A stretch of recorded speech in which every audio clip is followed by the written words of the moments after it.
Bonjour à tous. La Sidra de Chukat évoque cette mitzvah très particulière de la vache rousse, dont les cendres permettaient de purifier les personnes qui avaient été au contact d'un mort. Et nous voyons un lien très fort avec Moshe, puisqu'il est écrit « Veikru elecha » ils prendront pour toi une vache rousse. Et ce lien à Moshe, le Midrash Tanchuma l'exprime de deux façons. D'abord, chez Kol Aparot Betelot, Veshelcha Kayemet, toutes les vaches rousses, il y en a eu 10 dans l'histoire du peuple juif, en fait il y en a eu 9, et la 10e sera à l'époque de Mashiach. Donc toutes les vaches rousses disparaîtront, sauf la tienne, parce qu'effectivement, dans chaque vache rousse, chacune des 9 vaches rousses et la 10e de Mashiach, il y a un petit peu de l'eau lustrale de la première vache rousse qui a été faite par Moshe Rabbeinu. Et un deuxième lien qui montre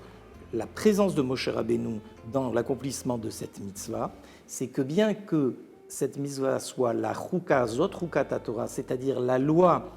par excellence, c'est-à-dire la loi qui n'a pas de raison rationnelle, mais, nous dit encore une fois le Midrash Tanchuma, Lecha ani megale ta'am apara, à toi Moshe Rabbeinu, je dévoilerai le sens et l'explication de la vache rousse. Pour comprendre cela, on se souviendra de ce que nous dit Rashi, à savoir que le but de la vache rousse est de nous faire pardonner la faute du veau d'or. Et effectivement, on sait que la faute du veau d'or a remis dans le monde la souillure qui provenait de la première faute originelle de Adam Arishon, souillure de laquelle le peuple juif avait été débarrassé par le don de la Torah. Et donc c'est la faute du veau d'or qui a permis, d'une certaine manière, au Malach HaMavet, à l'ange de la mort, d'avoir une emprise sur le peuple juif qui, sans cette faute, aurait goûté à l'éternité, serait rentré en Eretz Israël et pour la vie éternelle avec Mashiach. Et c'est la raison pour laquelle nous voyons que la vache rousse vient purifier l'impureté du mort et elle atteint sa perfection lorsque sont accumulées les 10 vaches rousses, dont la 10e sera celle de Mashiach, où à ce moment-là, où Bilam Avet la Netzach, la mort disparaîtra complètement. C'est ce que écrit le Rambam de façon claire dans son code du Yad HaChazaka, qui est un code de loi, pour nous dire que cette 10e vache rousse permet l'accomplissement parfait de la Paradouma. Grâce à qui on peut arriver à cette élévation, c'est grâce à Moshe, puisque Moshe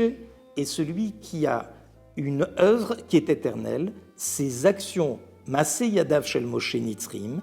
l'œuvre de Moshe est éternelle. On sait très bien que le Mishkan n'a pas été détruit, il a été simplement englouti dans la terre. Et comme le Talmud dit, Moshe Rabbeinu n'est pas mort, de même qu'avant il était debout en train de servir le peuple juif, de servir Dieu, de même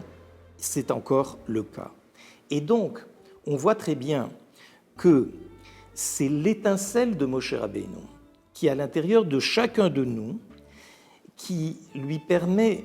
d'aller au-delà de ses limites et de se donner totalement à Dieu, c'est-à-dire d'atteindre un niveau de Messirut Nefesh, qui fera que chacun de nous, finalement, pourra accéder de façon individuelle à une forme de délivrance individuelle. Et comme dit le verset, Vatem advekim b'Hashem Elokechem chaim kulchem hayom, parce que vous êtes attachés avec Dieu, vous êtes vivants aujourd'hui, et c'est cette vie éternelle que nous connaîtrons très rapidement avec la venue de Mashiach Tzidkenu tout de suite. Merci.